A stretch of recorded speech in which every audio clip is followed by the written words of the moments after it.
Sa pool sa video, ang pagkikipaghabulan ng isang tuk-tuk driver na naka-hit and run sa highway sa Pasay. Habang tumatakas, abay nag-counterflow pa ang e-trike. Nasa frontline ng balitang yan, si Ian Suyu.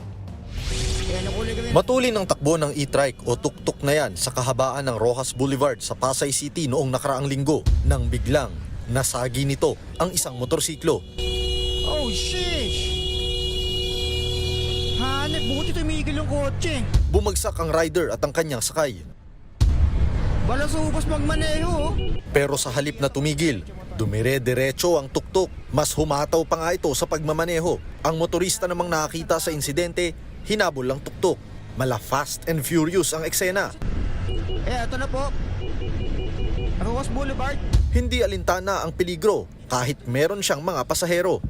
May nasagi na siya, hindi pa rin siya tumitigil. Ang alam ko kasi, itong mga tuk-tuk or three-wheeler na to, bawal to sa mga national highway eh. Dito na nakihabol ang isang motorcycle taxi rider. Pero ang tuk-tuk driver, nagawa pang mag-counterflow. May sakay pa siya. Tumatakbo habang may sakay. O, bumalik doon. Umikot lang. O, counterflow.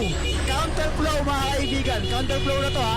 Ang habulang yan, umabot ng mahigit 3 minuto bago ma-corner ng mga motorista. Ayan, kumanan. Papuntang LRT na to. Pag kumalawa ka din, LRT na to eh.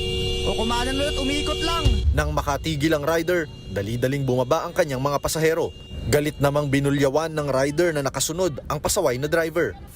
Mula nga sa Rojas Boulevard, umabot dito sa may FB Harrison yung habulan nung rider pati na rin nung tuk-tuk driver. At nang mapatigil nga nila mismo dito sa kinatatayuan ko, nadiskubre nila na may kasama palang mga pasahero ang nasabing driver.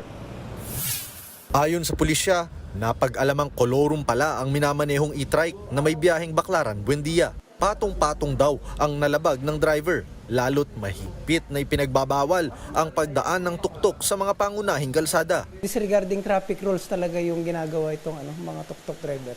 Actually, yung area na dinaanan niya, bawal po yan. Bawal po talagang dumaan dito sa Rojas Boulevard, Macapagal Boulevard, at saka dito sa EDSA. Sa huli ay nagkaaregluhan ang magkabilang panig at sinagot ng driver ang pagpapaospital ng mga biktima. 70 araw na ring sinuspindi ng Land Transportation Office ang lisensya ng driver. Nakatakda rin siyang ipatawag para pagpaliwanagin sa nangyari. Nagbabalita mula sa Frontline, Ian Suyu, News 5. Mga kapatid, Cheryl Cosing po.